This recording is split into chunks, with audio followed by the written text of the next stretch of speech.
Welcome to my YouTube channel Urmi's কিচেনে। আজকে আমার রেসিপি সম্পূর্ণ নিরামিষ এঁচোড়ের ডালনা। আসুন তাহলে দেখে নেওয়া যাক আমার এই নিরামিষ এঁচোড়ের ডালনার রেসিপি। এই এঁচোড়ের ডালনা বানানোর জন্য প্রথমে এঁচোড়ের ভুঁটি বাদ দিয়ে খোসা ছাড়িয়ে হলুদ জলে কেটে রেখে দেওয়া হয়েছে। টুকরো টুকরো করে এরকম ছোট ছোট টুকরো করে নেওয়া হয়েছে। আলু কেটে নিয়েছি আমি এইভাবে টুকরো করে। এবারে এটাকে এঁচোড় আর আলুকে নুন দিয়ে জল দিয়ে কুকারে সিদ্ধ করে নেব। সিদ্ধ করা হয়ে গেছে। এবারে কড়াইতে সর্ষের তেল দিয়ে তাতে হলুদ গুঁড়ো দিয়ে কেটে রাখা আলুগুলো, এটাকে সিদ্ধ করে রেখেছিলাম, সেই সিদ্ধ করে রাখা আলুগুলো ভেজে তুলে রেখে দিলাম। এঁচোড়টাকেও ভেজে তুলে রেখে দেব।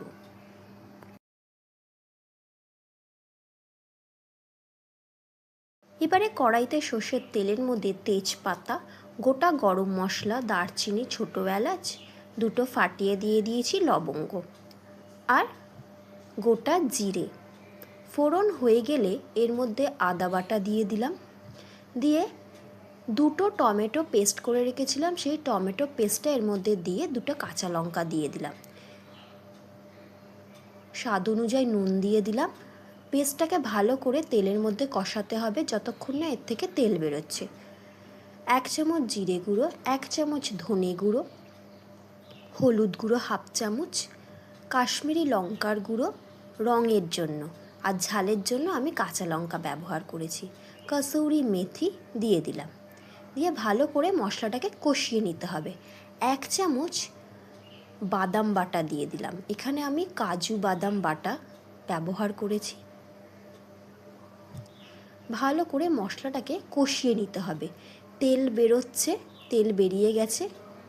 এবারে ভেজে রাখা আলু আর এঁচোড়টাকে দিয়ে দিলাম। দিয়ে আলু আর এঁচোড়টাকে ভালো করে মশলার সাথে মিশিয়ে বেশ খানিকক্ষণ ধরে কষিয়ে নেব।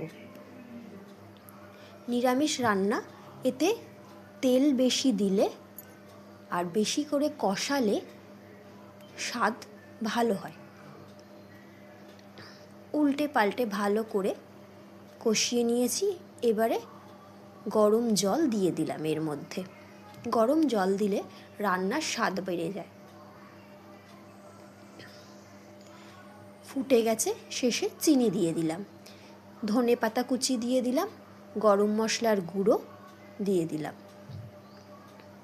দিয়ে ভালো করে মিশিয়ে নিচ্ছি।